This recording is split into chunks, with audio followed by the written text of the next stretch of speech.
Olá, sejam bem-vindos ao segundo vídeo da série Pastagens para Equinos. Já sabemos reconhecer a importância das pastagens para os equinos. Nós vimos que no processo evolutivo desses animais, o sistema digestivo se adaptou, anatômica e fisiologicamente, para o consumo frequente de pequenas porções de alimento. E também vimos que a fermentação dos carboidratos pelos micro-organismos do seco consiste no principal fonte de energia da dieta dos equinos.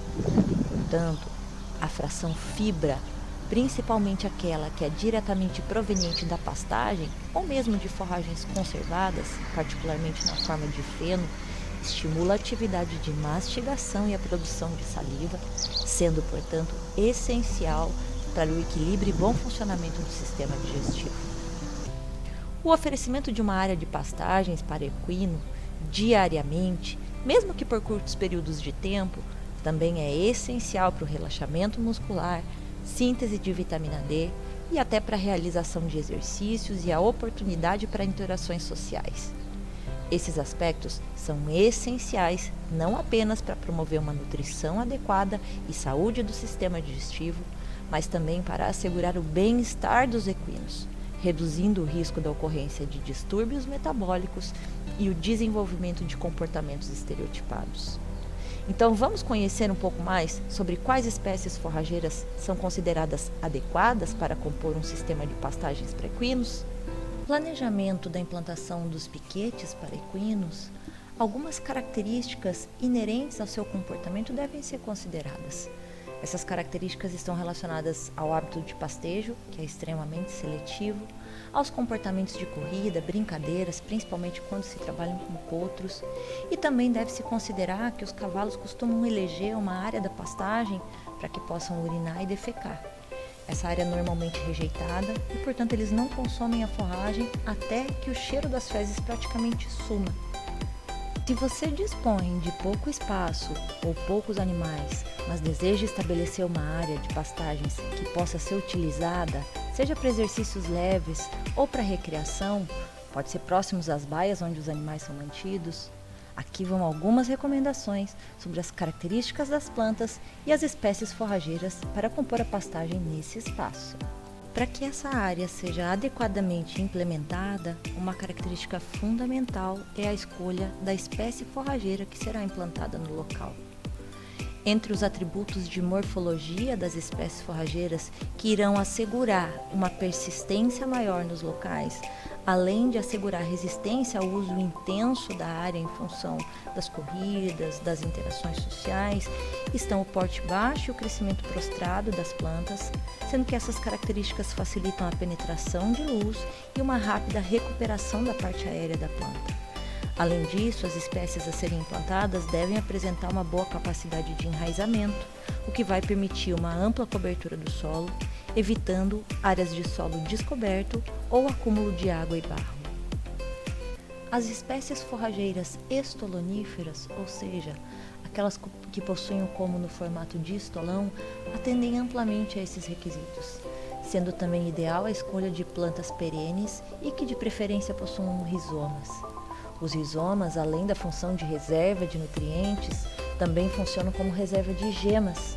Estando abaixo do nível do solo, conferem maior proteção aos meristemas de crescimento da planta, tornando a pastagem mais resistente ao pastejo e ao pisoteio. Os rizomas também garantem à planta maior resistência seca, por armazenarem nutrientes que podem ser utilizados em períodos de escassez, e asseguram também recuperação após a ocorrência de eventos extremos como geadas e até mesmo fogo. Assim, as gramíneas de destaque para essa finalidade de uso são aquelas pertencentes ao gênero Cynodon, como o Tifton 85 e o Gigs, que são plantas estoloníferas e possuem rizomas. O Coste Cross, que também é do gênero Cynodon, não possui rizomas, mas também pode ser implantado nessas áreas. A maior parte das gramíneas do gênero Cynodon são bastante exigentes em fertilidade de solo. Então, para manter uma boa cobertura nessas áreas e evitar o acúmulo de barro, é essencial que se façam calagens e adubações periódicas. Outro ponto importante do estabelecimento das espécies do gênero Cynodon, como o Tifton gigs e o Coast Cross, é que essas plantas são estabelecidas por mudas. Isso implica em que o custo de implantação é maior do que aquele das espécies estabelecidas por semente. Além disso, é extremamente importante ter em mente que as espécies estabelecidas por mudas demoram um pouco mais para cobrir o solo. Então, na fase de implantação, é extremamente importante o cuidado com espécies invasoras. Uma alternativa na implantação dessas áreas com espécies do gênero Cynodon é a utilização do capim-vaqueiro. O capim-vaqueiro é uma mistura física de sementes de 2 cultivares pertencentes a esse gênero e tem todos os atributos de crescimento e de valor nutritivo do capim Tifton 85 e do gigs, por exemplo. O grande diferencial desse material é justamente a possibilidade de estabelecimento por meio das sementes, lembrando que as sementes são pequenas, então as sementes não podem ser estabelecidas de forma muito profunda, e o estabelecimento dessa área é muito mais rápido comparativamente às espécies que são implantadas por mudas.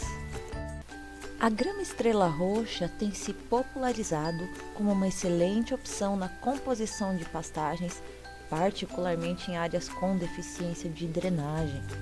O seu plantio, embora também seja realizado por mudas, é considerado de fácil estabelecimento e a planta possui uma elevada produtividade e valor nutritivo, desde que os solos sejam devidamente corrigidos ou possuam uma elevada fertilidade natural. Essa espécie também é uma ótima opção para implantação em áreas declivosas e é bem aceita por equinos. Uma característica importante da grama estrela roxa é o risco potencial de intoxicação cianogênica devido ao acúmulo de ácido cianídrico pela planta. Para evitar qualquer problema relacionado a este princípio tóxico, a adoção de alturas de pastejo mais elevadas, com entrada entre 40 e 50 centímetros e saída entre 15 a 20 é recomendada. Além disso, seu uso exclusivo não é recomendado, mas a consorciação com leguminosas reduz consideravelmente a possibilidade de ocorrência de intoxicações. Outra espécie que pode ser recomendada para implantação nessas áreas é a Braquiário midícola, também conhecida como quicuio da Amazônia. A Braquiário midícola é uma espécie perene que apresenta maior tolerância a condições de baixa fertilidade, o que acabará exigindo menores quantidades de fertilizantes nas adubações de manutenção nessas áreas.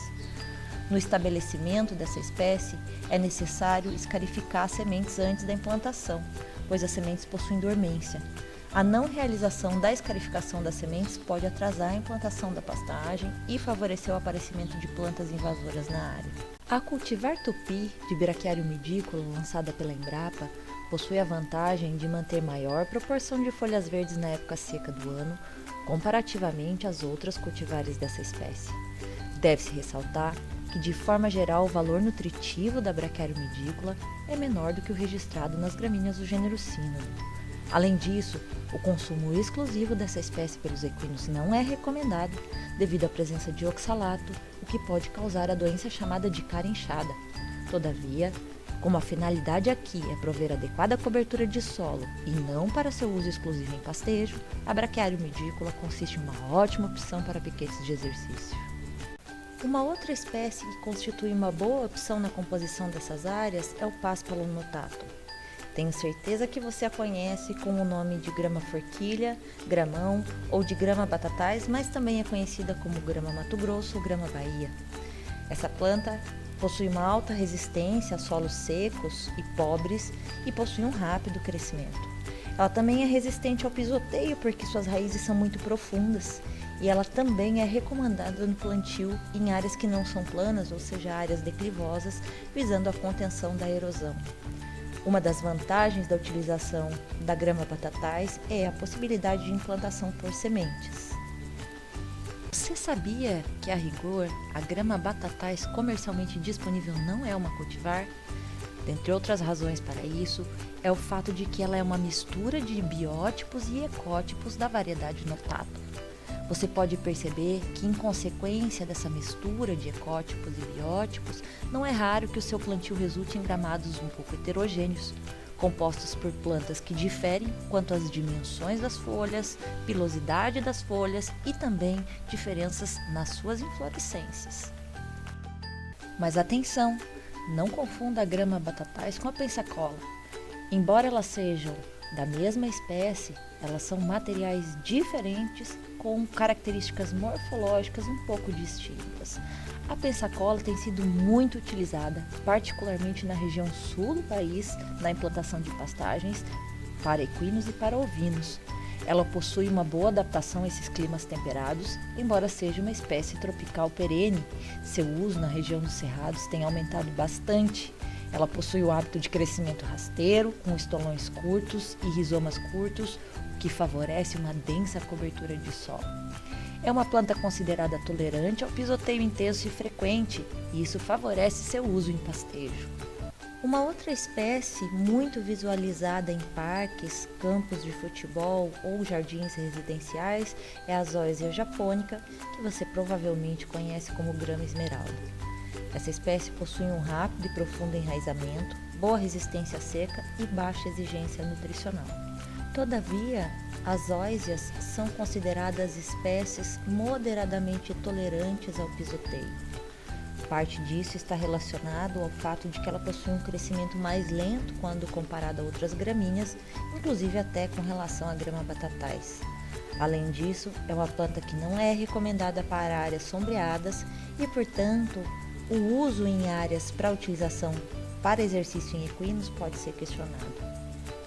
Uma outra espécie que também é muito visualizada na composição de jardins é o Axonopus compressus, que você conhece como grama São Carlos.